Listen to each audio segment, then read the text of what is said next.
Gracias, estimado Baruch Hashem. Shalom, shalom, Rab, muy buenas noches, bienvenido, que el Eterno lo bendiga. Hola, ¿cómo está Francisco? ¿Cómo anda todo? Muy bien, estimado. Bien, Bien, Baruch Hashem. Baruch Hashem.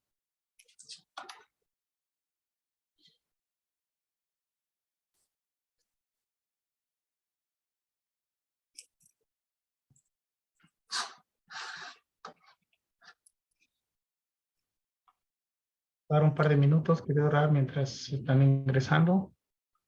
Sí, dale. ¿También está por allí Israel o está todavía en el trabajo?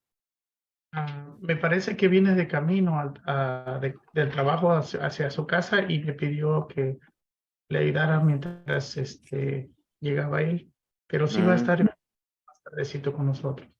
Ok, excelente. Por favor de Hashem, que llegue pronto. Buenas noches. Buenas noches, buenas noches. Bienvenida, estimada Socorro, estimada Alicia, bienvenidos todos. Estimado Mauricio, bienvenido. Buenas noches. ¿Qué Shalom. es esa elegancia de don Francisco? Gusto en verlo, don Francisco. La semana Sí. sí. Baruch Hashem, Baruch Hashem. Tenemos mucho gusto ver al Rabino. Buenas noches, ¿cómo ha pasado? Muy bien, Rabino. ¿Y usted cómo la ha pasado? Bien, Baruch Hashem, bastante ocupado, pero siempre hay tiempo para estudiar, Baruch Hashem. Usted nos inspira a hacerlo. Sí, sí.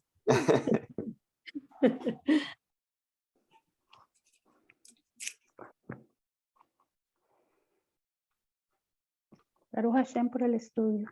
Muchas gracias, Rabino. Sí, gracias a ustedes también.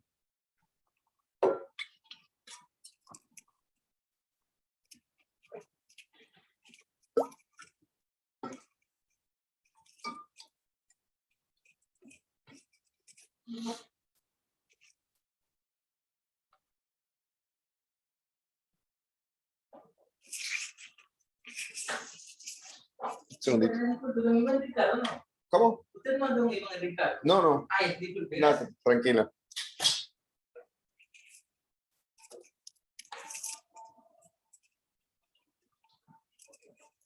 Ay.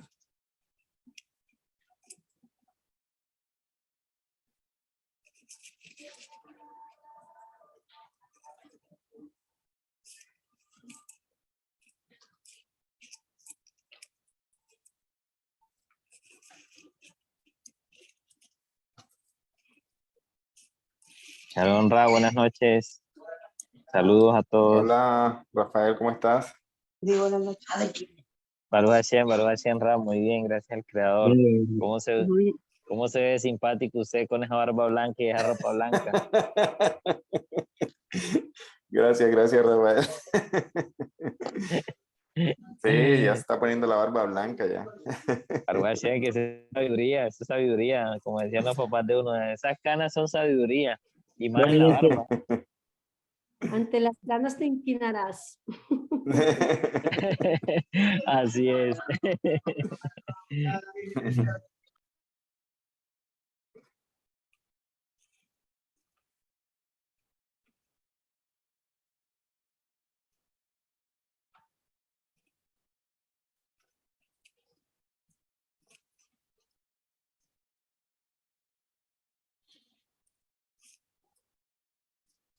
Unos minuticos están dando la entrada a otras personas que están ingresando y ya comenzamos en un momentico. Un minuto más, querido Rab, al momento ya tenemos 17 participantes y más y ya podemos comenzar. Sí, claro. Les doy la bienvenida a todos que se hacen presentes, Baruch Hashem. Recordarnos siempre la dinámica, la misma, micrófonos en silencio durante la clase y la parte final va a haber un espacio para comentarios o preguntas.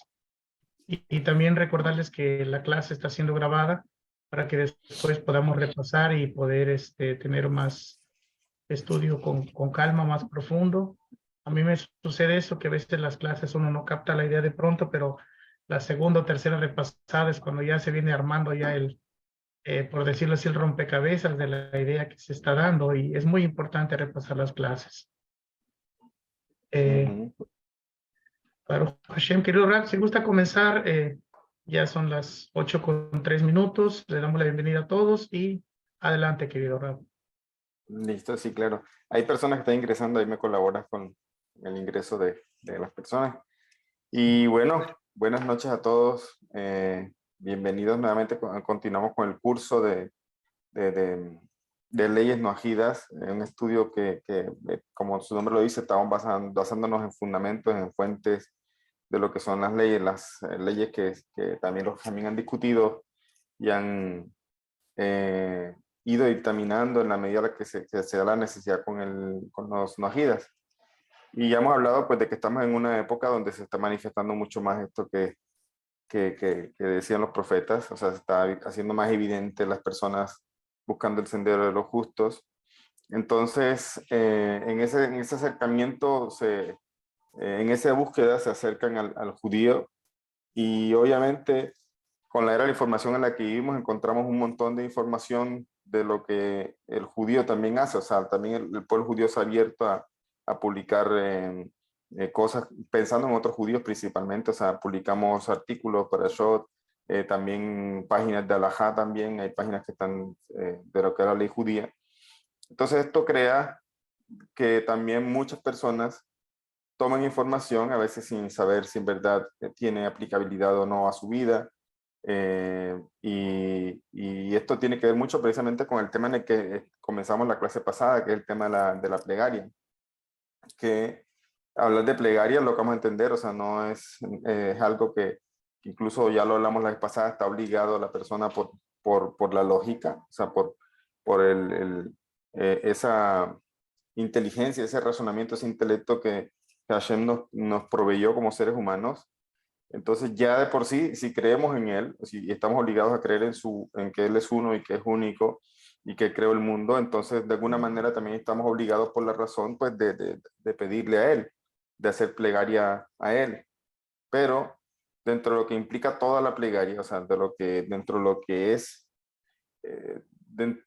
o todo lo que entra en el concepto de plegaria, vamos a encontrar cosas que el pueblo judío hace de una manera establecida, fija, con unos horarios que son, los llamamos también tefilá en hebreo, o sea, plegaria también se podía traducir, pero también normalmente los traducimos como rezos, y para eso utilizamos algunos artículos religiosos como tefilim, talit, también entonces usamos un sidur, y entonces en esa búsqueda que tiene la persona, de alguna u otra manera empieza también a tomar cosas de lo que son los rezos del judío y vale la pena hacerse la pregunta si en verdad esto puede ser algo que va en contra de lo que son las leyes no agidas, o sea, tomar ciertas cosas que no aplican o que la persona pronto no sabe si aplican o no aplican a la vida no ágida.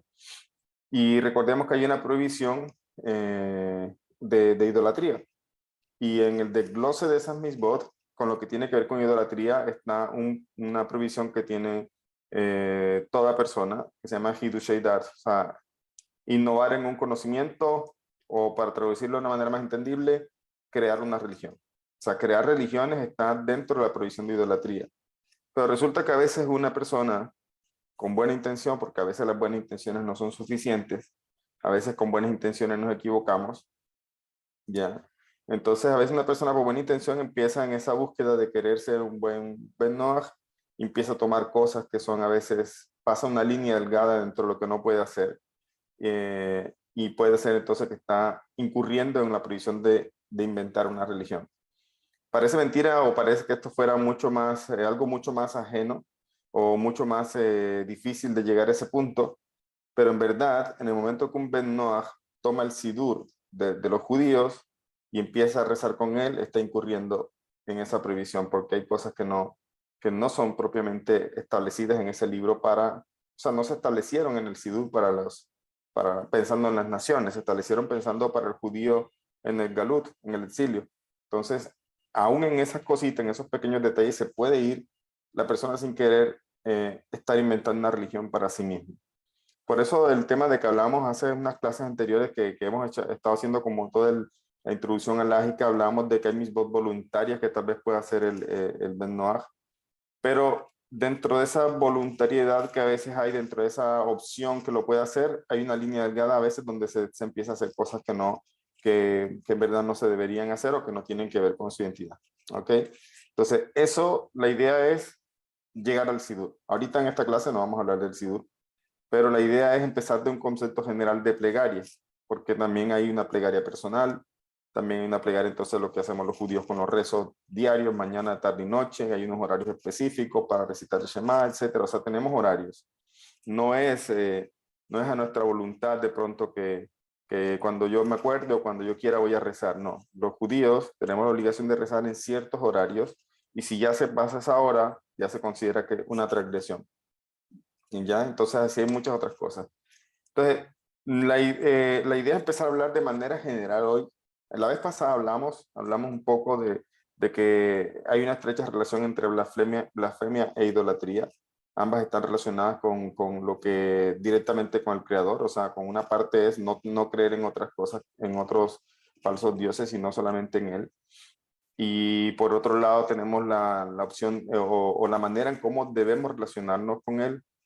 Primero está expresado de una manera de cómo no debemos relacionarnos con Él, de una manera de blasfemia, o sea, maldecir el nombre o tratar con irrespeto al Creador, Habbe Shalom.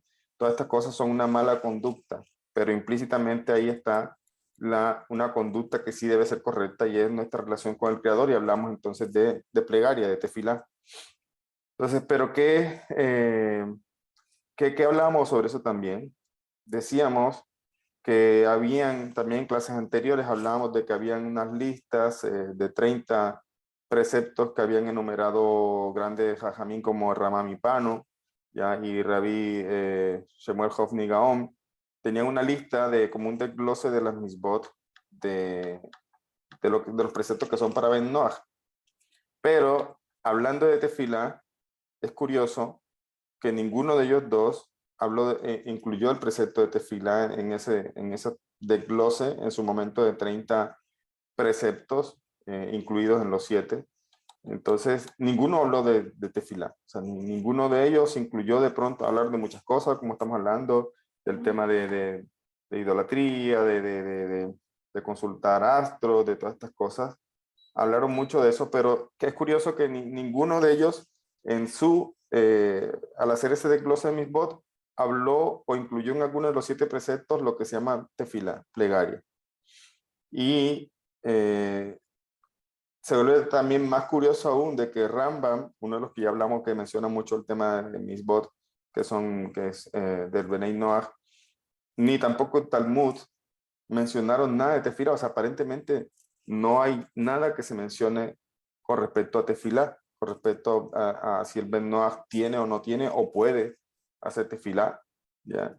No hay algo así concreto, y es muy curioso eso, porque si revisamos el Tanaj, en el Tanaj hay versículos que de alguna manera nos hablan de que las naciones también hacen oración, hacen plegaria.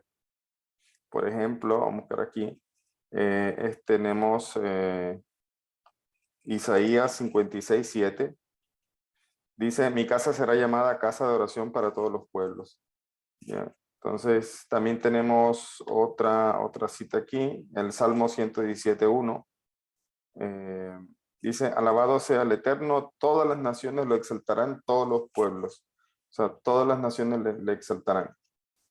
Entonces, de alguna manera en estos 2 versículos está incluido el tema, bueno, primero, claro, dice, mi casa será llamada casa de oración para todos los pueblos. Entonces, es curioso que en un versículo de un libro del profeta Isaías diga esto, y ahí se hable de plegaria, ¿ya? Si quisiera lo podemos decir tefilá, ¿ya? Pero es curioso que ni el Talmud, ni Rambam, ni Rabí Shemuel Hofni Gaon, ni Ramam Ipano, ninguno de ellos incluyeron o algo explícitamente que hablara de plegaria, ya de tefilá, sobre el Ben Noach. Entonces, el asunto, ¿cuál es? El asunto entonces, el no judío entonces no está obligado a tefilá, o si está obligado con tefilá. Entonces, como dije, ni el Talmud ni el Rambam señalan algo con respecto a una obligación no ajida. Escuchen, con respecto a una obligación. Pero vamos a ver si de pronto es algo dentro de lo que se puede hacer de manera racional y lógica, porque recuerden que también lo leímos en las primeras clases, Hiskuni decía un versículo de Bereshit, cayendo todo al hombre con razonamiento y con lógica para poder precisamente hacer la voluntad divina. O sea, si decía allá Hiskuni, decía, bueno, si me vienen a decir que Hashem no enumeró los 7 preceptos explícitamente en Bereshit, pues déjame decirte que Hashem juzgó a Caín por haber matado a Abel, por lo tanto Hashem dotó al ser humano de la lógica necesaria para alabarle a él, para acercarse a él, para obedecer su voluntad. Entonces, dentro de lo que es Benei Noach, también aplica mucho el sentido lógico. Y ya hablamos entonces, si yo creo en Dios, y yo sé que Dios existe, y sé que Él es el creador, y sé que maneja todo el mundo, y sé que lo que aparentemente que yo recibo como malo no es malo, sino que es un bien oculto, y empiezo a estudiar todas estas cosas, entonces ¿a quién más le voy a pedir? O sea, dentro de esa lógica, la misma persona de alguna manera tiene que saber que depende de él, y que no, y que entonces ¿a quién más le va a pedir? Entonces ahí hablamos implícitamente de plegaria, ya de tefilá. Entonces acá una respuesta para eso nos los trae un segundo aquí. Rabenu Nisim Gaon, en su introducción a Masejet Berajot, él dice, él tampoco enumera la tefilá como una obligación no ajida, o sea, la plegaria, pero dice lo siguiente, dice, no todas las 7 leyes y sus derivaciones requieren revelación. Por ejemplo, la obligación de reconocer a Dios, obedecerle, y la obligación de servirle, todas las cuales son racionales y se pueden derivar lógicamente. Bueno, son cosas que se pueden derivar lógicamente. Entonces dice, bueno, no todo fue enunciado, no todas las 7 leyes requieren revelación. Es decir, no todo requiere que esté explícitamente enunciado. ¿Por qué? Porque también la obligación de reconocer a Dios y servirle y todas las cosas que son racionales, precisamente la persona puede llegar a ese conocimiento.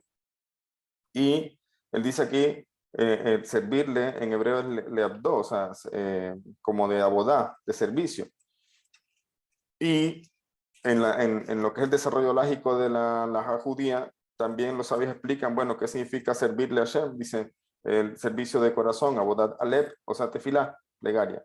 También dentro de lo que es el desarrollo lógico del judío, también hay mucho en cada entrarse, y también algunos sabios discuten si es una obligación de la Torá o es una obligación de Jajamín. Es decir, entonces, ¿de dónde aprendemos que tenemos una obligación o un precepto de dirigirnos al Creador, nosotros como judíos? O sea, dentro del desarrollo lógico, que lo vamos a mirar un poco más adelantico, también los sabios empiezan a tratar de entender si esa obligación que tenemos los judíos de ser plegaria está expresado en la Torá, es un precepto de la Torá. Hay más lo que sobre eso, Ramban, o sea, Rabbi Moshe ben Maimón dice que sí, Rabbi Moshe ben Nachmanides o Ramban con N al final dice que no, que realmente el precepto de rezar diariamente corresponde a una obligación que los jajamí establecieron. Pero, sin embargo, hay una cosa en la que no discuten ni Ramban ni Nachmanides, todos están de acuerdo, y es que cuando una persona está en situaciones difíciles, cuando una persona necesita ayuda, cuando una persona necesita un milagro incluso, está obligado de pedirle al Creador. ¿Ya? Entonces, en ese aspecto, la tefilá es obligatoria. O sea, eso lo establece la halajá, y ninguno de entre los sabios judíos están en desacuerdo de que a fin de cuentas hay una tefilá que es obligatoria, y es esa tefilá o esa plegaria donde prácticamente nos acordamos o resaltamos de que Él es el que nos provee, de que no somos completos, de que no somos perfectos, de que dependemos de Él y que tenemos necesidades y que también podemos exaltarle, etcétera, pero esa tefilá es obligatoria. Lo que Ramban, Rabbi Moshe ben Maimón y Rabbi Moshe ben Nachman discuten no es sobre esa tefilá, sino sobre el tema de rezar diariamente, porque nosotros rezamos diariamente, no importa si de pronto tenemos nuestras necesidades por el momento satisfechas, estamos bien, Baruch Hashem, o no importa si tenemos necesidades, pero sí o sí tenemos que rezar. Ese es el caso de judío. En cuanto a eso, los sabios no hablaron de ninguna obligación del no judío de hacerlo de esa manera, pero como dice aquí Rabenu Nissim, hay cosas que se pueden derivar por lógica, y también entonces las naciones, aunque no haya sido explícito en la Torá como que tengan un mandamiento de dirigirse al Creador, pues también esto entra dentro de la lógica, porque como vuelvo y repito, ¿a quién más le vamos a implorar sino a Él que lo creó todo y que todo depende de Él? Entonces, de cierta forma sí hay una obligación de la plegaria para Ben Noach, pero que no fue, digamos, enunciada explícitamente en la Torá o algo así, sino que deriva dentro de algo que Hashem le dio a la humanidad y se llama razonamiento, lógica. O sea, porque aquellos también que pregonan que razonamiento es para indagar y tal vez buscar cosas que son contrarias a la religión, pues ya hemos enseñado que es todo lo contrario. O sea, el verdadero intelecto puede servir para las matemáticas, para la ciencia, pero no es para eso. El verdadero intelecto que emana del alma es una herramienta que le dio Hashem al ser humano para poder acercarse a él. Por eso, entonces, se espera que él está dotado precisamente para reconocer que hay un creador, para reconocer que él es único, que todo depende de él y que todo viene de él, y que por lo tanto, si él es el creador y él es único y no hay otros dioses, ¿a quién me voy a dirigir? Entonces, eso ahí deriva toda la parte lógica. Y por eso dice acá, un segundo. Sobre este asunto se plantea entonces, bueno, también Isaías habló de que mi casa será casa de oración para todos los pueblos. ¿Qué comenta Rashi sobre esto? Rashi sobre este versículo que dice el profeta Isaías, mi casa será casa de oración para todos los pueblos. ¿Qué dice Rashi sobre este versículo? Dice que el templo es una casa de oración no solo para los judíos, sino también para los pueblos también. ¿Ya? Eso lo explica Rashi. Entonces, ¿cómo vamos desarrollando, cómo vamos entonces concretando toda esta idea? Rabbi Moshe Feinstein, que ya lo hablamos y también les puse de tarea como consultar estas biografías para que se dieran cuenta lo importante que son. La intención de que consultaran la biografía de estos sabios era para eso, para que ustedes vean digamos, de los sabios, de lo importante que están hablando y se toman el tiempo de responder y de dirigir también el tema Ben Noach. Entonces, Rabbi Moshe Feinstein, en un responsorio sobre la práctica noajida, pone la oración en perspectiva. Ya voy. Pone la oración en perspectiva. O sea, Rabbi Moshe Feinstein dice, los noajidas no tienen ninguna obligación regular para orar. ¿Qué significa esto? Obligación regular. Regular es frecuente, vamos a decirlo así. O sea, hay que dar una cosa clara. ¿Qué dijimos hasta el momento? Que el Noajida está obligado por la lógica de dirigirse al Creador, o sea, que tiene una obligación en lo que se llama plegaria. Pero Rabbi Moshe Feinstein está diciendo que él no tiene una obligación regular. ¿Qué significa eso? Que la obligación del Noajida es cuando él desee. No es establecido que tiene que rezar, como dijimos, como el judío, que el judío sí tiene una obligación regular y diaria, mañana, tarde y noche, incluso antes de irnos a dormir. Otra vez hacemos el Shema. Entonces, de ese tipo de obligación el Noajida no tiene. Pero desde la obligación de dirigirse al Creador como el sustentador de todo, que es una obligación lógica, sí tiene el Noajida. O sea, esa tefilá, esa plegaria personal apegándose al Creador, él está obligado por la lógica, ¿ya? Como una creación de Hashem. Está obligado.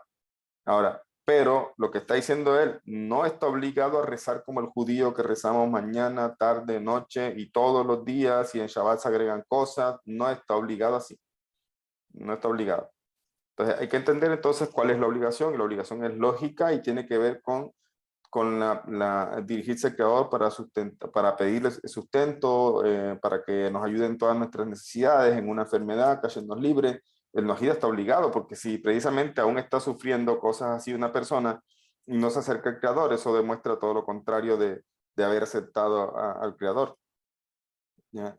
Pero obligación de rezar, como el judío lo hace mañana, tarde y noche o todos los días, no tiene.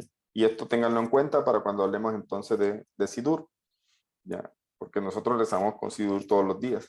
Entonces, el Sidur pues de nosotros. ¿Qué dice, qué continúa diciendo Rabbi Moshe Feinstein? Dice, esto, le voy a dar la cita un momentico aquí. Esto, Igrot Moshe. Igrot Moshe se llama, son las cartas de Rabino Moshe Feinstein. Él continúa diciendo, más bien toda la oración noahida es del tipo no fijado y personal mencionado anteriormente. Que quede claro eso. Yo creo que ya lo he repetido y creo que quedó claro de que la obligación noahida es del tipo no fijado, es decir, no está obligado. ¿A qué se refiere eso? Ya lo dije. Si un judío viene y de pronto no quiere rezar, le dio pereza, lo que sea, ya le está pecando porque él tiene una obligación fijada en ciertos momentos. Pero el noahida no tiene esa obligación fijada, pero sí tiene una obligación del tipo no fijado, es decir, que cuando él quiera, cuando él desee dirigirse al Creador, lo puede hacer. Y si lo quiere hacer todos los días, está bien, porque tampoco estamos diciendo que esté prohibido que lo haga todos los días. Lo que estamos diciendo es que es algo voluntario que él hace, ¿ya? Pero no que esté obligado, fijado por los sabios o por la Torá de que lo haga todos los días. Entonces, para los noahidas, la oración es solo una misbah cuando se realiza en respuesta a las necesidades o circunstancias personales. O sea, escuchen eso. Esa tefilá, o sea, ese momento de pronto yo estoy, miren, no hay que esperar incluso que sean cosas difíciles que nos toque pasar, pero si digamos una persona no está en un sufrimiento grande, pero desea tener un buen día hoy, que va a presentar un informe en el trabajo, tiene una junta con los demás socios, etcétera. Una persona sale de su casa encomendándose a Hashem y pidiéndole que le dé sabiduría y que guíe sus palabras y que pueda hacer las cosas bien. Entonces, en ese momento, el noahida está haciendo una tefilá que es misbah para él, porque se está poniendo en manos del Creador.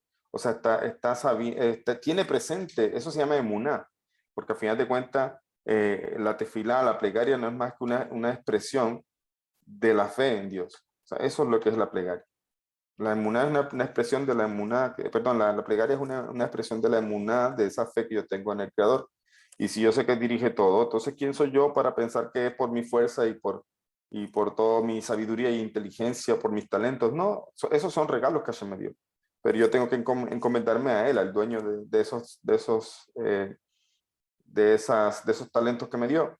Entonces, en el momento que una persona reza por una necesidad o incluso que da gracias por alguna cosa buena que le sucedió, entonces esto se considera una plegaria de misbah. Este sí es una obligación de todo ser humano. Todo ser humano, porque ahorita les voy a hablar un poco desde la perspectiva lo que es el desarrollo lógico judío. Y esto que estamos viendo no es muy diferente a lo que pasa con el judío. El judío también tiene, por eso le digo, según todas las opiniones, todo ser humano, judío y no judío, tenemos la obligación de encomendarnos a él, o sea, de pedir por nuestras necesidades o por algún sufrimiento. Todos, en eso no hay discusión, todos estamos obligados a hacerlo. También eso en el noahida, también por la lógica está obligado a hacerlo. Pero, como dije, hablar de tefilá implica otras cosas, implica entonces un sidur, implica entonces de pronto que bendiciones por los alimentos, si quieren hacer. Entonces, eso lo vamos a ir mirando poco a poco. Pero estamos hablando de la manera introductoria y que quede claro que no hay un rezo fijo, no hay una obligación de hacer un rezo fijo para el Ben Noach. Y por lo tanto, la única obligación que él tiene es una obligación de dar gracias, de hacer alabanza al Creador o pedir por una necesidad personal. Y esto se considera misbah y también recibe recompensa por tal oración, por tal plegaria, a pesar de que incluso pueda pedir otras cosas. O sea, que de pronto no tienen que ver con necesidades personales, aún eso también recibe recompensa. El tema de la recompensa, dice el Pirkei Avot, no seas como aquel que sirve a su amo esperando recompensa, sino sea como aquel siervo que le sirve a su amo sin esperar recompensa. Entonces, cuando hablamos de recompensa es como para saber la teoría, ¿no? Para saber qué sucede, porque hay cosas que los sabios y que Hashem nos reveló a través de los sabios y está escrito en la Torá, etc. Pero no porque nosotros le demos importancia a la recompensa, a final de cuentas, sino hacer las cosas, aquí lo importante es hacer las cosas porque, como dije, porque reconocemos que Él es el único creador. Y cuando uno agida o cuando una persona reza en tales circunstancias, demuestra la confianza y la fe en el Creador.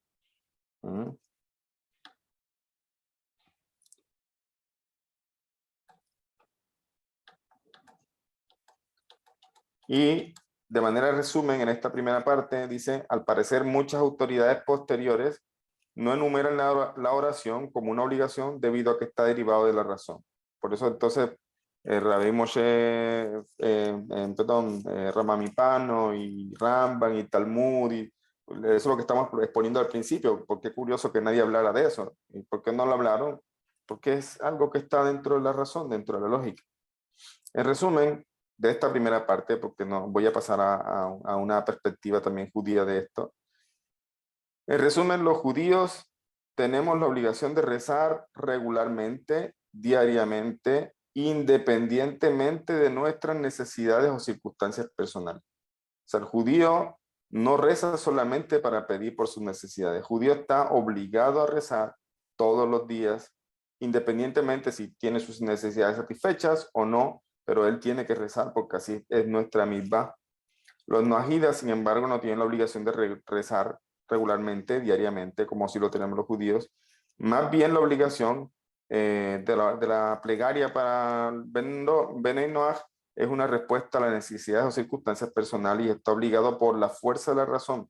Por esta oración, y por esta oración recibe recompensa por haber realizado una misma porque es un precepto para la persona. Sin embargo, la oración que son de alabanza a Dios, o sea, cuando uno está exaltando, agradeciendo a Hashem por su poder, su grandeza y por haber creado todas las cosas, sigue siendo una mitzvah y son recompensadas a pesar de que es totalmente voluntario. ¿Eso qué significa esto? Estamos hablando de la tefilá, que es mitzvah, es la que tiene que ver con las necesidades de la persona. Pero una tefilá de agradecimiento, de exaltación del Creador, no es una obligación, pero de todas maneras recibe recompensa porque también obviamente no estamos solamente para pedirle al Creador y pedirle ya, también si Él nos regala, también tenemos que darle gracias y también tenemos que exaltarlo, entonces eso también como que entra un poco de todo dentro de lo que es la lógica. Bien, entonces desde ese aspecto alágico, digamos, se sientan esos puntos. Tefilá por necesidades o plegaria por necesidades, todo ser humano está obligado a hacerlo. Tefilá o plegaria de una manera fija, con sidur y todo esto, o vamos a dejar el sidur por el momento de lado. Tefilá de una manera diaria y fija, no es obligación para Ben Noach, para judíos sí. ¿Ya? Ahora, dentro de esa tefilá fija tenemos algo que se llama sidur, y el sidur fue diseñado para judíos. O sea, por los sabios de la Gran Asamblea, 120 profetas, uno de las asambleas más grandes que tuvo Israel, eran 120 profetas, todos eran profetas y todos, entre ellos estaba Ezra, Sofer, hay muchos, lo miraremos ahorita, y ellos establecieron el Sidur. También vamos a hacer una clase de eso, ¿ya? No porque ustedes vayan a usar el Sidur, sino también para que comprendan cómo está formado el Sidur y también para que entiendan en qué partes de pronto no aplican o por qué algunas, por ejemplo, algunos rabinos o como la yeshiva, por ejemplo, tomaron la decisión de hacer como un libro de rezos orientado al Noajida, pero es como una manera de darle respuesta a aquellas personas que desean hacer algo de una manera ya estructurada porque de pronto no saben, no tienen palabras para rezar, etcétera. Pero hay una cosa, aún aunque haya un sidur, aunque se haya desarrollado un sidur, que también de pronto, digamos, es polémico desde otros puntos de vista, no hay mejor plegaria que la personal. Y incluso se recomienda que el mejor libro de rezos que puede tener un Ben Noach es el libro de Salmos. ¿Ya? Ese es uno, y de hecho para judíos es así también. El judío reza, nosotros tenemos nuestro sidur, sí, pero también vemos todos los días recitando Salmos. ¿Ya? ¿Por qué? Porque en verdad ahí es un libro muy importante para lo que es la plegaria personal. O sea, Rey David nos dejó digamos, una gran cantidad de palabras que tal vez ni a nosotros no hubiera podido ocurrir, y no solamente eso, sino que también ahí dentro de todas esas cosas hay mucha sabiduría que permite que la tefilá sea escuchada, la plegaria sea escuchada de una manera que uno ni siquiera se imagine. Entonces eso ahí, dejándolo claro, ya miraremos el sidur, ya miraremos lo que es la tefilá establecida para el pueblo judío. Pero continuando con esta introducción y con del desarrollo de lo que es plegaria o tefilá, dijimos que es una de las expresiones fundamentales de la fe en Dios, y el ser humano no es perfecto, padece de carencias y anhela completarlas, razón por la cual se dirige al Creador mediante la plegaria. O sea, decimos, de cierta forma, siempre hemos dicho la creación es perfecta, o sea, y el ser humano es perfecto. O sea, ¿en qué sentido? Que en verdad es la cúspide de proceso creativo, y el ser humano es complejo. O sea, desde la biología incluso se puede analizar la complejidad del organismo, de cómo funcionan las células, etcétera, y es muy fácil maravillarse con cómo está construido, diseñado el ser humano. Entonces, podríamos hablar de una perfección, pero lo curioso aquí es que la perfección radica en que hay una imperfección. Rabí Moshe el Ramjal, en su libro Mesilat Yesharim, él dice: el hombre perfecto es aquel que busca la perfección cada día. Entonces, eso resume lo que estoy diciendo. O sea, si la busca la perfección no es perfecto, pero en eso consiste la perfección, en superarnos a nosotros mismos. O sea, para eso Dios nos puso aquí con esas aparentes deficiencias o dificultades, es precisamente para cambiar nuestra naturaleza en un esfuerzo por ser mejores, en un esfuerzo por estar apegándonos al Creador. Entonces, el ser humano no es perfecto, como dice aquí, porque tiene carencias, pero esas carencias le permiten a él buscar la manera de solucionarlas o completarlas, y razón por, o sea, y en este proceso se dirige al Creador mediante la plegaria. ¿Por qué? Porque sabe que depende de él, esa conciencia de que a final de cuentas él es el Creador. Esto que estoy leyendo, lo estoy leyendo de un libro que se llama Peninei Alajá, que es un libro del desarrollo es un libro de alajá judía, la verdad, pero este concepto que tiene aquí de tefilá aplica para todo lo que estamos viendo. O sea, no está entrando realmente todavía en alajá. O sea, me refiero en la ley de cómo se usa el tzitzit, qué pasa si se reza cuando se cae el tzitzit cuando estamos rezando. No está entrando de que cómo debe estar el tefilín, cómo nos ponemos el tefilín en la mañana. O sea, eso es alajá. Pero aquí estamos en una parte introductoria del alajá de este libro, que es alajá judía. Peninei Alajá se llama.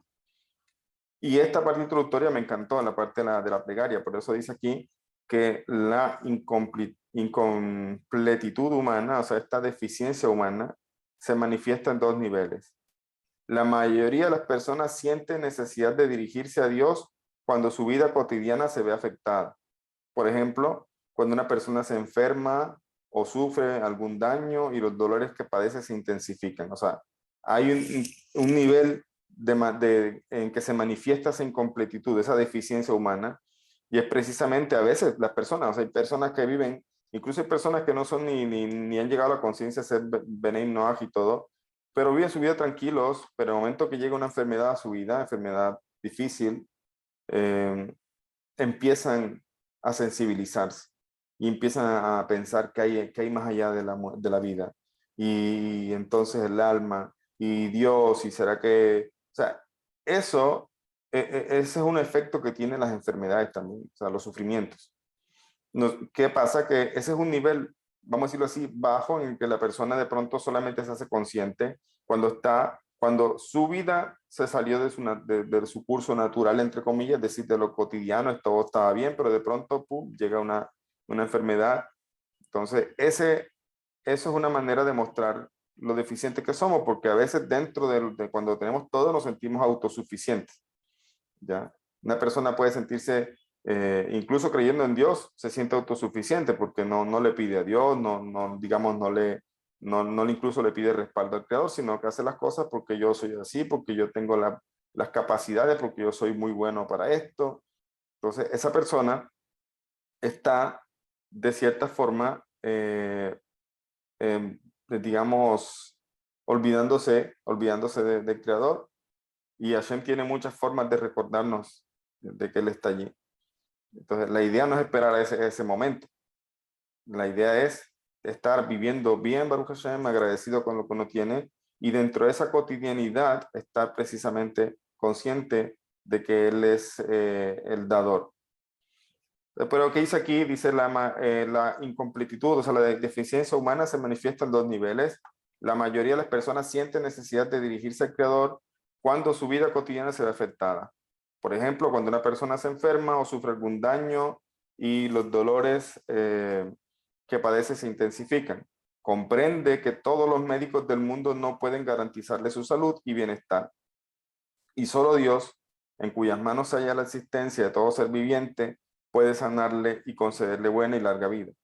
En ese momento, cuando la persona implora a Dios desde lo más profundo de su corazón, en ese momento cuando la persona, implora a Dios desde lo más profundo de su corazón, rogándole que lo cure.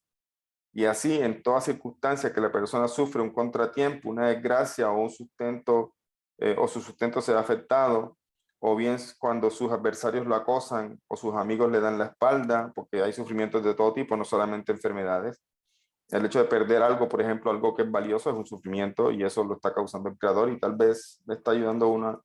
Dicen los sabios en Berajot, el secreto para manejar los sufrimientos es agradecerle al Creador, agradecerlo. A veces no entendemos por qué, pero sí, es el punto. Si yo entiendo que todo se dirige desde Él, que no es casualidad, entonces yo doy gracias. Y eso, aunque no lo crean, porque lo he vivido también en mi vida, en el momento que uno agradece, como que se aliviana un poco ese sufrimiento, como que empieza a verse de otra forma. Entonces, y así en todas circunstancias la persona sufre su contratiempo, una desgracia, o se ve afectado su sustento, o bien cuando sus adversarios lo acosan, sus amigos le dan la espalda, entiende que su bienestar depende de un hilo, entonces se dirige al Eterno en pos de ayuda y salvación. Pero cuando la vida cotidiana se desenvuelve con normalidad, la mayoría de las personas no perciben carencia alguna y por lo general no sienten necesidad de hacer plegaria. ¿Ya? Ahora, quienes logran profundizar más en esta cuestión entienden que su vida cotidiana dista de ser perfecta. Es decir, quienes logran comprender, quienes logran profundizar, o sea, eso cómo se hace con todo lo que ustedes están haciendo y lo que han estado haciendo durante años, estudiando, comprando libros, leyendo, ilustrándose, consultando con rabinos, escuchando a rabinos.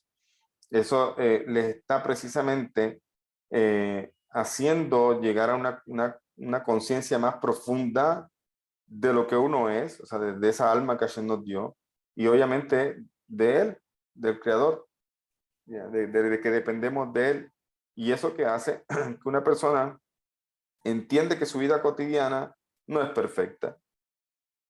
Ya no es perfecta, pero precisamente en este mundo eso está construido precisamente eso, para retarnos a nosotros, ¿ya?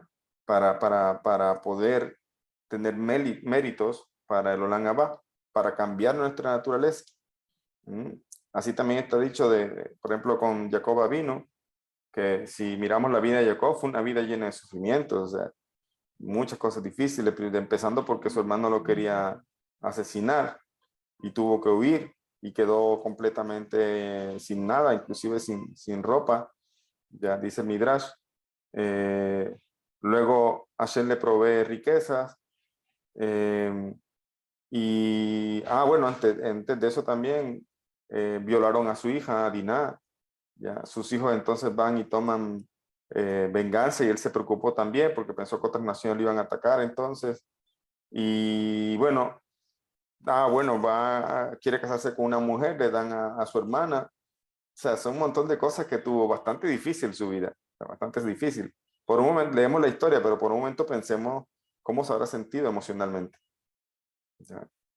Pero o sea, de seguro que se sintió a veces triste o lo que sea, pero me refiero a que aún había una cosa que nos enseña y es la emuná, la confianza en el Creador. Ya, la confianza en el Creador, y él estaba apegado al Creador a pesar de todas las cosas que le están sucediendo. Él sabía que solo el Creador lo estaba dirigiendo. ¿Y qué pasa? Que llega entonces, cuando ya llega un punto donde dice Vayeshev, y se asentó Jacob. ¿Y ahí qué pasó? Vendieron los hermanos a Yosef y le hicieron creer que había muerto. ¿Ya? Entonces ahí nos enseñan los sabios de que Jacob pensó, dijo, bueno, estos son mis últimos años, tengo mi familia, estamos completos, todo está bien, Hashem me ha bendecido, voy a sentarme aquí a vivir mis últimos años. Si no fue así, Hashem le causa un sufrimiento ahora, 12 años sufriendo la pérdida de su hijo. ¿Ya? Y entonces, esto que nos enseña, dicen los sabios, precisamente que este mundo es un mundo donde no estamos completamente tranquilos, o sea, no es perfecto. ¿Mm? ¿Cuántas personas tienen dinero y de pronto no tienen salud? O otros tienen salud pero desean dinero, o yo escucho personas que algunos quieren irse para Israel, y escucho personas que viven en Israel que quieren salir de Israel. Entonces uno se pregunta, bueno, entonces, ¿cómo puede ser esto? O sea, porque a fin de cuentas, cada quien tenemos nuestra propia lucha, y de pronto lo que para ti es bueno, para el otro no. El mundo está construido para eso, para que precisamente nosotros no tenemos de cierta forma un descanso, porque vinimos fue a eso, a trabajar.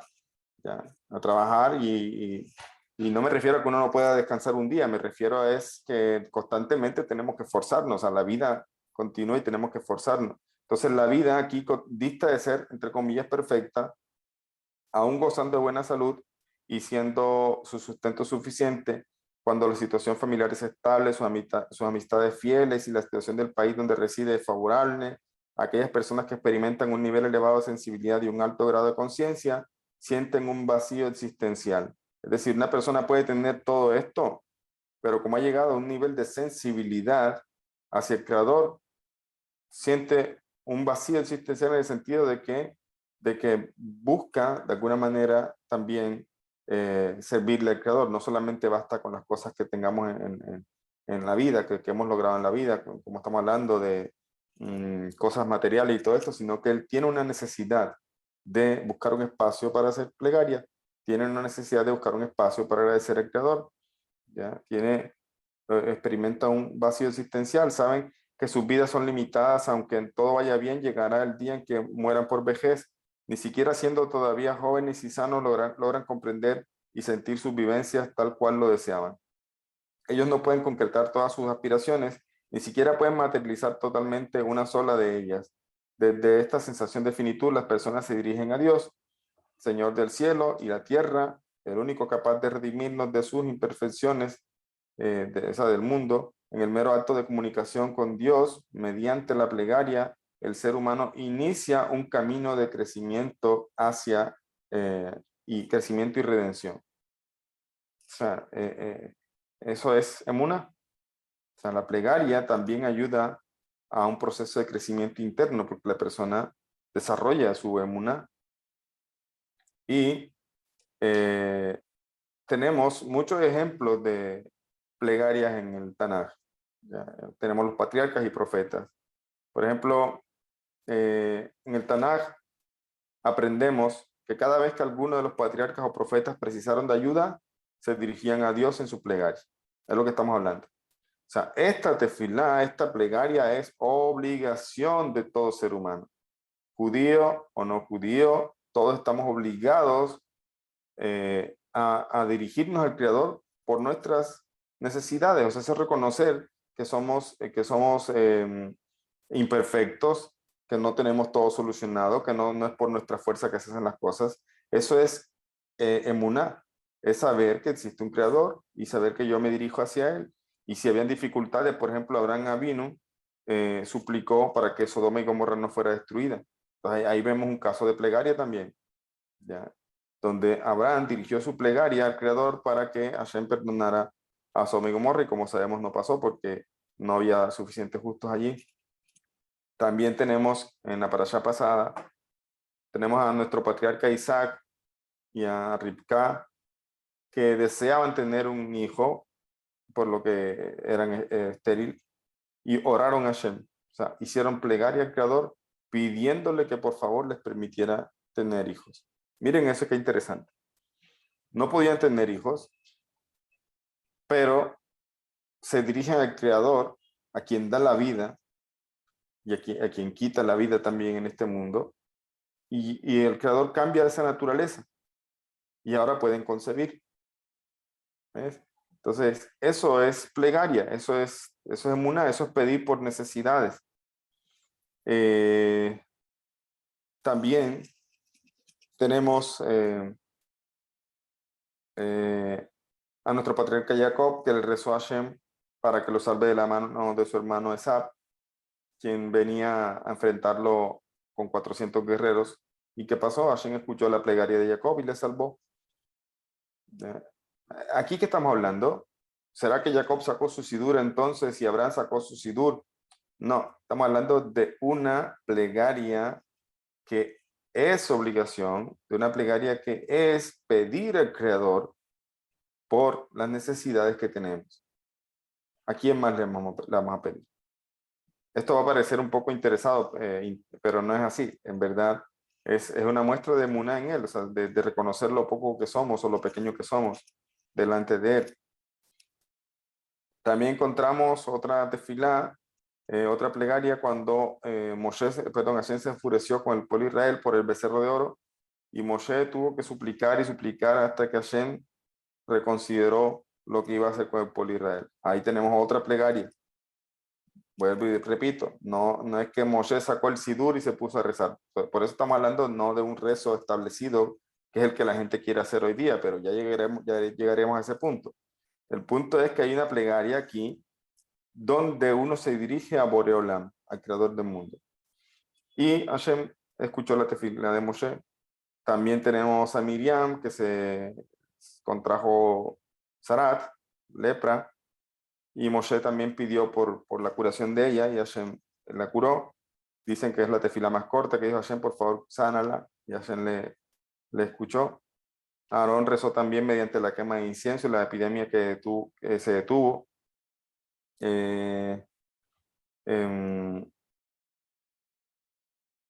Tenemos más ejemplos acá. Cuando los filisteos salieron a la guerra contra Israel, Shemuel le clamó a Dios y él les respondió favorablemente. Tal fue así que los israelitas derrotaron a los filisteos y los forzaron a rendirse. El rey David también hacía plegaria con frecuencia y sus plegarias estaban recopiladas en el libro de los Salmos, ¿ves? O sea, el libro de los Salmos son las plegarias del rey David. Por eso le digo, y se lo he dicho a la gente, y lo decimos en el curso de Shiva, ¿qué mejor libro de rezos quieren que el libro de Salmos? O sea, ese es el mejor libro que hay para hacer plegarias. O sea, estamos utilizando, en el buen sentido de la palabra, las plegarias que el rey David, un sadik, que dice que era conforme al corazón de Hashem, su corazón era conforme al amor a Dios, enunció plegarias por montón. Y que aquí es bueno, digamos, la costumbre de unirnos a esas plegarias cuando las recitamos. Cuando el profeta Eliyahu luchó contra los profetas del dios cananeo Baal, también hizo plegaria pidiendo que descendiera fuego del cielo y su pedido fue atendido. El profeta Elisha oró pidiéndole a Hashem que reviva al hijo de la Shulamita. Este también revivió. Está en Reyes 2, capítulo 4. De la misma forma, el rey Ezequías, en su lecho de muerte, oró, hizo plegaria a Hashem implorando por su vida y se curó. O sea, encontramos un montón de eventos en el Tanaj donde muchos muchas personas, muchos patriarcas, profetas, hicieron plegaria de esta plegaria que es obligación de dirigirse al Creador en ese momento. Y hay una plegaria de todas las que hemos mencionado. Mire, hemos hablado de Moshe, hemos hablado de Rey David, de todo esto, pero hay una plegaria también que marcó a todas las generaciones. Y no es de los que acabo de mencionar. Esto lo trae el Talmud de Masejet Berajot. Una plegaria que en verdad fue tan grande esa plegaria que incluso de allí se aprendieron muchas leyes para los rezos de nosotros, los judíos. Y es la plegaria que hizo Hannah, o sea, que no podía tener hijos y se hizo madre del profeta Shemuel. Entonces, que el texto dice ahí que Elí la vio y le dijo, deja el vino, mujer, o sea, le pensó que estaba ebria, pero eso ahí, ese pequeño relato ahí encierra muchas cosas también muy interesantes, porque cómo pues, o sea, no es simplemente así que el profeta, el Cohen pensó que estaba ebria, o sea, hay quien dice que explica a los sabios porque ella estaba hablando, pero no salían palabras de su boca. De ahí aprenden los sabios de que así hacemos nosotros la midá, por ejemplo. Movemos nuestros labios, pero de manera silenciosa. O sea, la tefilá de Hannah era tan profunda que ella hizo nacer un alma tan grande como el alma de Shemuel, que no era un alma, o sea, era un alma tan grande que no era tan sencillo que naciera aquí. El profeta Shemuel fue comparado con Moshe y Aarón, ¿ya? Pero ella con su tefilá logró hacer nacer esta alma aquí. Entonces, esa tefilá es una, como dice aquí, marcó todas las generaciones esa plegaria.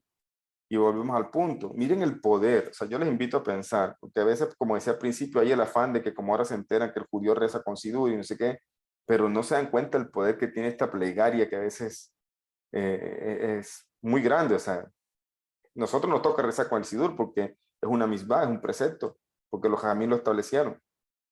¿Ya? Pero a veces la plegaria, no, a veces no, incluso. ¿Qué significa plegaria? Abodat Alep, servicio del corazón. Entonces, el sidur presenta un problema. El sidur presenta un problema también para los judíos. ¿Cuál? Que todo se vuelve monótono. Todo se vuelve la repetidera de lo mismo todos los días. Entonces, ¿eso qué pasa? A nosotros nos pasa. O sea, a veces estamos ya no sabemos los rezos a veces, y eso implica entonces demanda de nosotros un esfuerzo adicional para poder meterle corazón a ese rezo. Y en eso nos ayuda muchísimo todo lo que es la Hasidut, ¿ya? Que Baal Shem Tov hizo mucho énfasis en lo que es la tefilá. Entonces, hoy día, ¿qué es la Hasidut para nosotros, los judíos? Es precisamente esa manera de darle vida a ese rezo que puede ser monótono porque se vuelve diario, lo repetimos y se vuelve vacío. ¿Ya? Se vuelve vacío. Dice la halajá que es como algo vacío, algo que no sube a los cielos, ni siquiera se le escucha. ¿Ya? Entonces, hay otra cosa por la que nosotros tenemos que rezar, y es rezar en comunidad. ¿Ya? Los judíos tenemos que rezar en minyan. ¿Ya? Es lo mejor. ¿Por qué? Porque cuando hay 10 varones judíos, allí reside la presencia divina y nuestras plegarias pueden ser escuchadas. Es decir, yo solo tal vez no tengo el mérito de que me escuchen mis plegarias, pero cuando me uno a la comunidad, mis plegarias se suben ahí y suman con las de todos. ¿Ya? Pero aunque yo esté en la comunidad y esté repitiendo el sidur de una manera mecánica y vacía, eso no pasa nada. De hecho, es como si no hubiera rezado.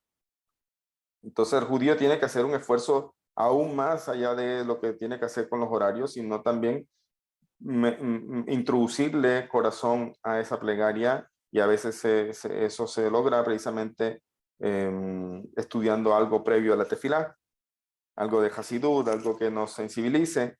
Pero esta tefilá de Hannah no era con sidur, era directo del corazón. ¿Ya? Por eso yo les invito a pensar está bien, si alguien quiere utilizar un sidur, está bien, ya lo miraremos más adelante qué cosas se pueden o no. También tenemos el libro de Salmos, ¿ya? Teilim, pero no subestimen la tefilá del corazón. Es la más grande. O sea, es una de las más grandes. ¿Por qué? Porque precisamente cuando palabras, como dice el Rebbe, palabras que salen del corazón llegan al corazón. Cuando una persona vierte su corazón de manera sincera delante de Hashem, Hashem le responde. O sea, entonces no, o sea, vivamos los momentos, no corramos a buscar un sidur sin saber todo lo que implica una tefilá personal y todo lo que vemos aquí, grandes sadiquín pidiendo de una manera personal, de una manera que no estaba escrita una tefilá, no fue que se pusieron a leer algo, no. Hannah estaba expresando todo lo que sentía de su corazón de una manera tan elevada que Elías Cohen le dice, mujer, deja el vino, o sea, como que estaba muy inmersa realmente en su tefilá, la estaba viviendo. ¿Ya? Ahí están haciendo preguntas en el chat, vamos a dar un espacio, hoy voy a dar un espacio más, puede ser 20 minutos para preguntas, pueden hacer las preguntas en el micrófono cuando ya demos el espacio. Y dice aquí, Hannah fue por largos años estéril y oraba con frecuencia en el tabernáculo en Shiloh, siendo la primera en dirigirse a Dios mediante el calificativo Hashem Sebaot, Señor de los ejércitos, y finalmente su ruego fue escuchado y dio a luz un hijo que sería de adulto el profeta Shemuel. Respecto al profeta Shemuel, se lo ha equiparado a Moshe, a Aarón, por medio de quien se revelaba la palabra de Hashem en el marco de la realidad sobrenatural del desierto, mientras que a través de Shemuel se manifestó la palabra de Hashem en la realidad concreta de por Israel, en la tierra de Israel. Consolidó a este y erigió dinastías real de la casa de David, por cuyo intermedio sería construido el templo de Jerusalén. Dado que Shemuel poseía un alma tan excelsa y elevada, era difícil hacerla descender a la tierra, por lo que su madre Hannah hubo de abundar en plegarias hasta que consiguió darle a luz. Tan potente fue su ruego que nuestros sabios de bendita memoria dedujeron del mismo numerosas leyes relativas al rezo. Esto lo encontramos en Talmud Babli, Berajot 31a. ¿Ya?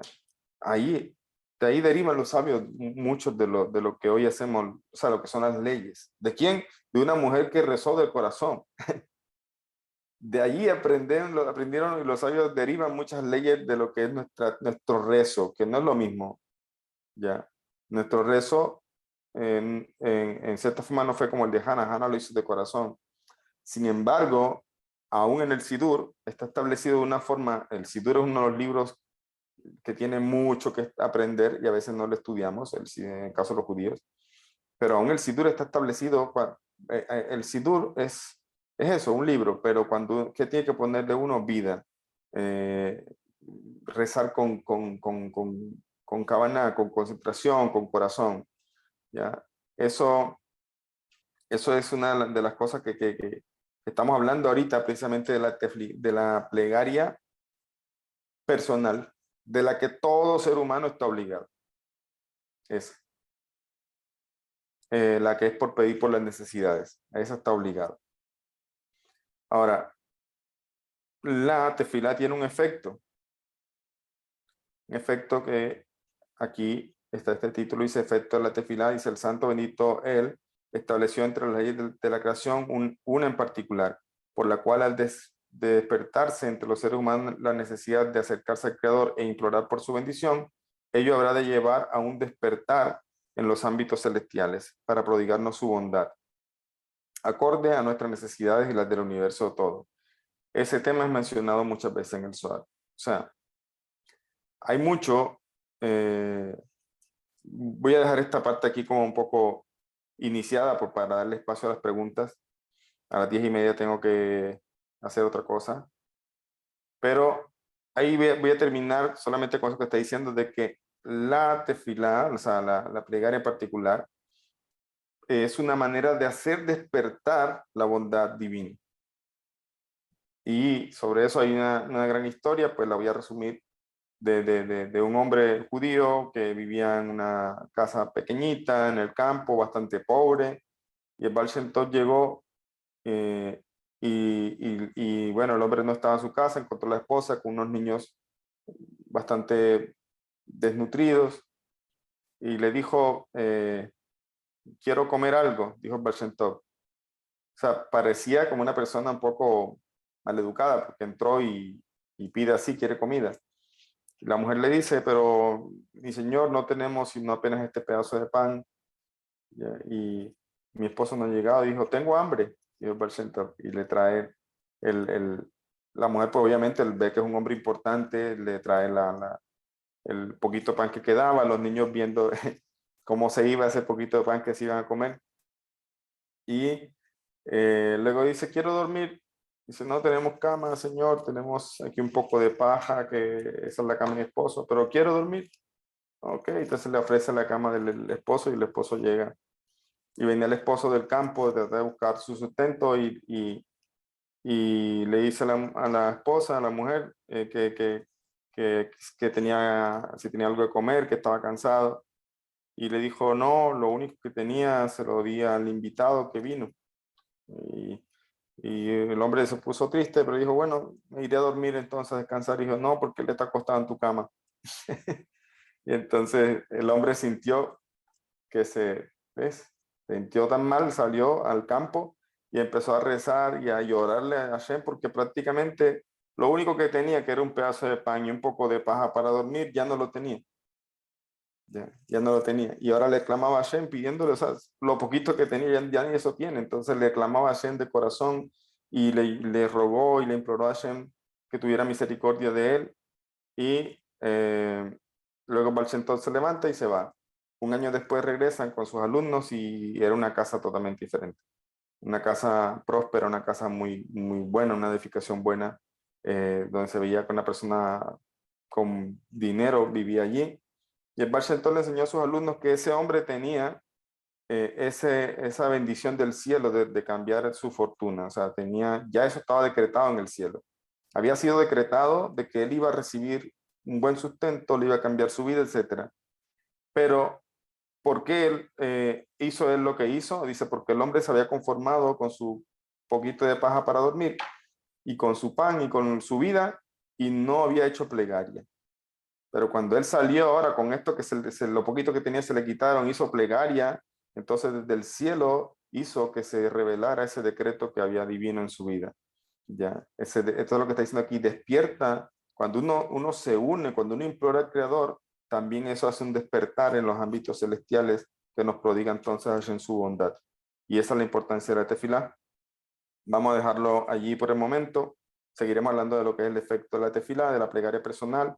Ya miraremos más adelante el tema de la plegaria establecida para el pueblo judío, y después entraremos en el Sidur.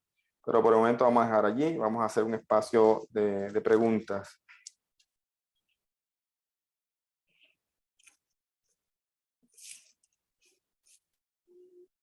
Rabino, buenas noches. Sí, buenas noches. Shalom, Rabino, buenas noches, muchas gracias. Buenas noches, Tengo muchas preguntas, pero le voy a hacer nada más una. Sí. El Benet Noach,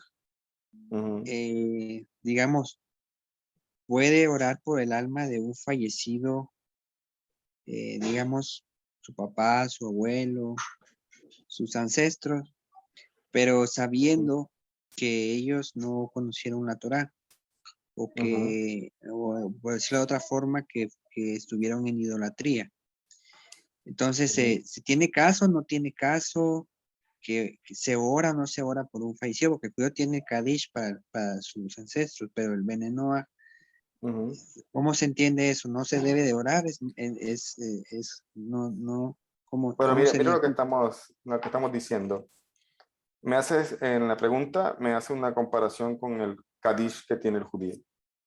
Y mira que el Kadish no es un rezo personal, es un rezo establecido. Es un rezo establecido por los Jajamín. La primera diferencia.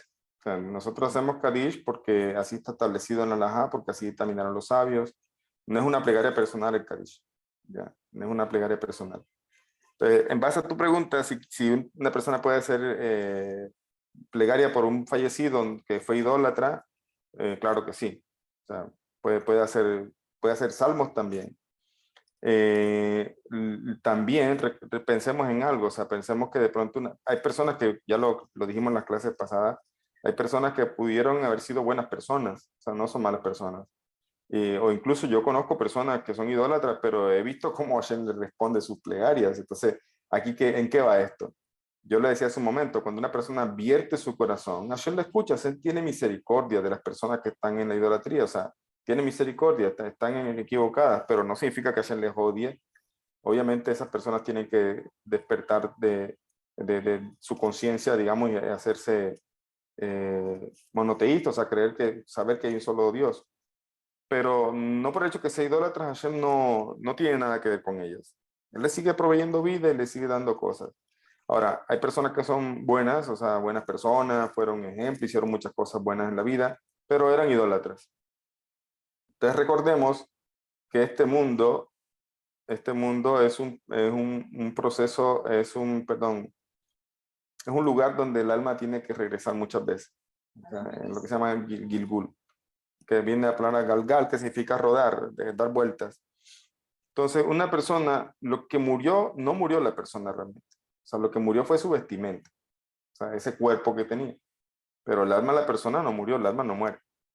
Entonces, el alma, obviamente que el alma conoce a Hashem, pero el momento que encarna a la persona, al entrar, como lo hablamos en el libro hacia una vida plena de sentido, hay un conflicto entre cuerpo y alma, donde a veces el cuerpo predomina, y en este caso el cuerpo predominó, y le hizo pensar de que no existía un Dios, o que Dios era un hombre que vino al mundo y murió por los pecados del otro, etc. Entonces la persona está confundida allí al momento que encarna, al momento que viene en su alma a este mundo. Pero en el momento que la persona muere, ¿quién murió? ¿El alma? No, el alma no muere. Murió la persona, murió ese ser que conocíamos, ese pariente, que era lo que conocíamos, pero hay algo que estaba dentro de él que es mucho más allá de lo que conocemos. Lo que pasa es que nosotros hablamos con el afecto de la persona que conocimos, pero realmente ahí hay un alma que va a ser juzgada y que después puede, dependiendo del juicio, puede venir nuevamente al mundo. Entonces, una persona que murió en idolatría no se va al infierno o no tiene parte en el Olam Abba, no. Sigue habiendo reencarnación. ¿Ya? Tiene un proceso, tiene segundas, terceras oportunidades. Entonces puede ser que una persona que hoy murió en idolatría, la siguiente vida sea un Bet Noach. Llega a la conciencia de lo que le faltaba. Por eso en cada reencarnación se va la persona mejorando. Entonces, con esto, ¿qué te quiero decir? Que si la persona murió en ese error, obviamente estaba en un error. Eso no implica que yo no pueda pedir, o sea, como si yo no me importara esa persona. O sea, yo puedo pedir por el alma de esa persona para que de pronto en una siguiente vida pueda llegar a la conciencia de la divinidad. Que Hashem tenga misericordia de esa persona que murió en ese error. O sea, puedo pedir varias cosas. ¿Ya? Entonces, no está prohibido pedir por una persona que haya muerto en idolatría. Y mucho más si uno pide por eso que te estoy diciendo. Si pide porque de pronto en una siguiente vida, o primero que Hashem tenga misericordia, le juzgue con misericordia, y en una siguiente vida pueda tener la oportunidad de conocer al Creador. Eso es una buena petición. ¿Ya? Muchas gracias, Rabino. Sí, gracias a ti. ¿Alguien tiene otra pregunta? Adelante, estimado Jacob. Tiene manita levantada. ¿Qué tal, estimado? Hola, muy buenas noches. Muchas gracias por Buenas su noches. clase. Y tengo yo bueno, quisiera ver si usted me puede aclarar. Yo antes del monoteísmo había entendido que pues agradecer es simplemente como un protocolo, ¿no? Agradezco y ya. Y el pedir era como pues yo pido, yo exijo, ¿no? A lo que yo estoy entendiendo ahora en el monoteísmo es que, o al menos a eso es lo que yo estoy llegando, no sé si estoy en lo correcto, que el agradecer se puede hacer de varias maneras. Puede ser agradecer de manera, digamos, de manera básica, es decir, agradezco y no es que uno esté conforme, sino agradezco por lo que tengo y es una base. O puede llegar a otro nivel de decir, agradezco porque reconozco de quién proviene todo y de quién hasta dónde puede llegar mi plegaria de ese agradecimiento. Y del otro lado, del pedir, no solo es pedir dame, como un niño pequeño, sino también puede existir la manera de decir, me acerco a Él, al Eterno, porque de Él es quien proviene todo y Él es la fuente de todo. Entonces, me acerco con ese respeto, con ese temor y amor reverencial, decir, Hashem, pues tú eres quien provee de todo a todos, y pues me acerco porque tú eres quien, el único y suficiente. Entonces, creo que estoy llegando a eso, no sé si estoy correcto o puede haber algo más.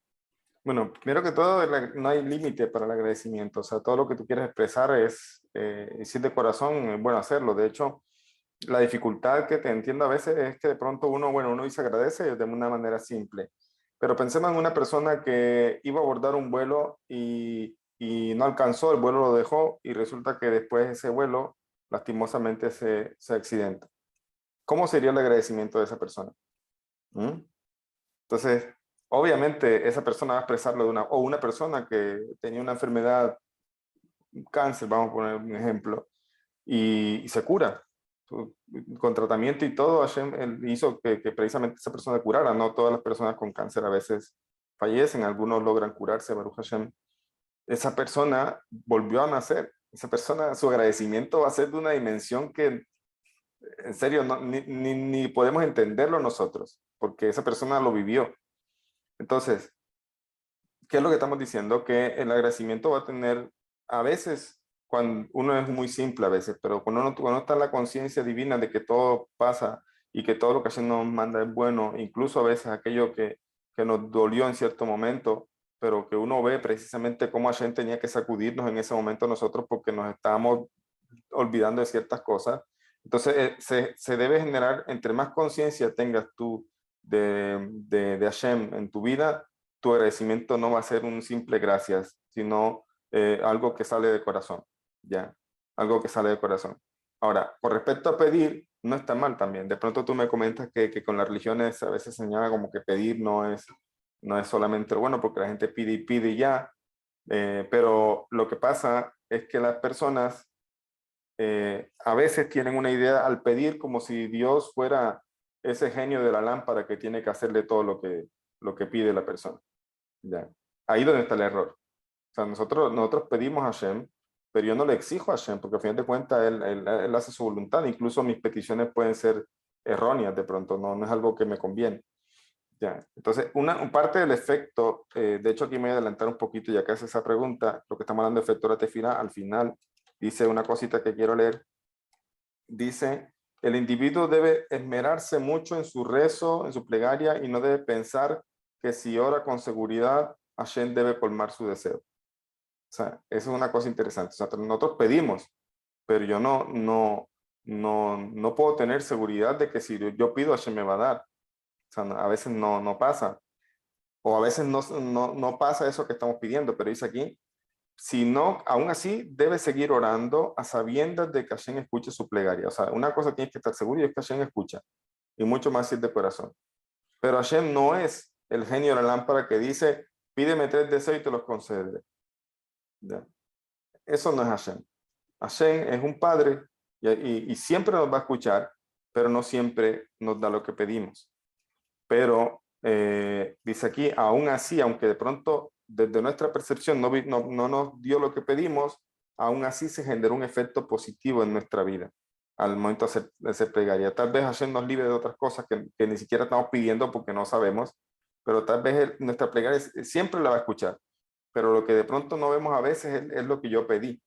Y eso no es tan interesante, sino que debemos igual rezar siempre, apoyarnos en él, y eso sin duda va a tener un efecto positivo, solo que no sabemos cómo, ni cuándo, ni dónde. Ahora, ¿qué dicen hay un comentario de Michael Legman de un Pirkei Avot que viene con su comentario, que explica que lo que hacen los idólatras es que piden y cuando no les sienten que ese ídolo ya no les sirve, buscan otro ídolo. ¿Ya?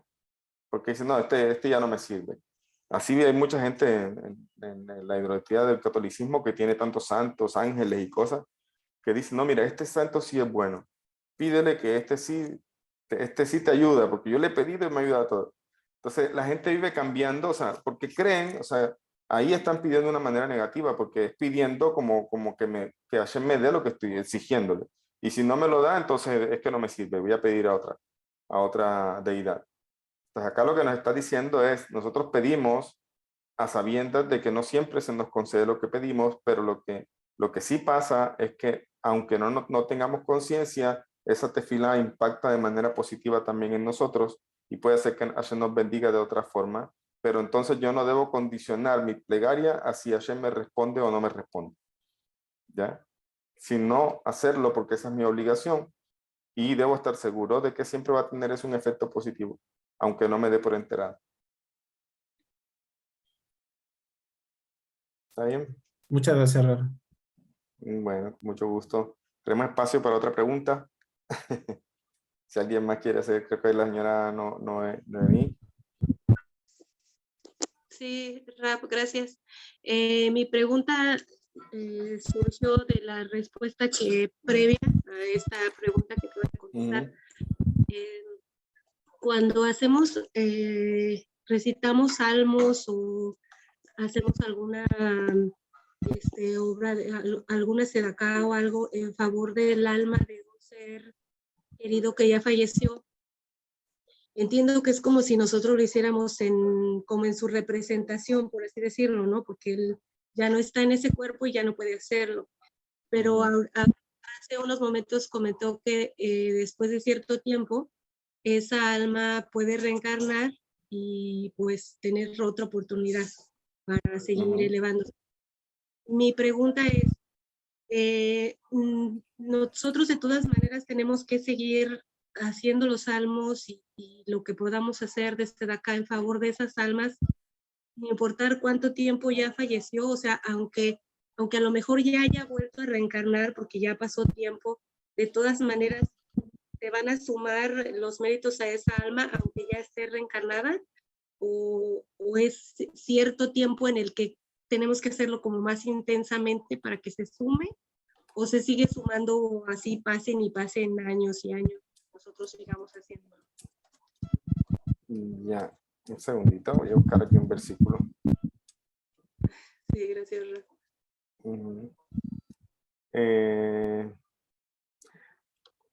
Estoy buscando aquí un versículo en Google porque no tengo aquí un Humash ahorita a la mano. Dice Deuteronomio de Barín 29:29. Dice, las cosas secretas pertenecen a mí, al Señor nuestro Dios. Todas las cosas reveladas nos pertenecen a nosotros y a nuestros hijos para siempre, a fin de que guardemos todas las palabras de esta ley. Estoy leyendo una traducción aquí, pues que encuentro en el español. No tengo ahorita un Chumash, una traducción correcta. Si alguien la puede leer sería bueno.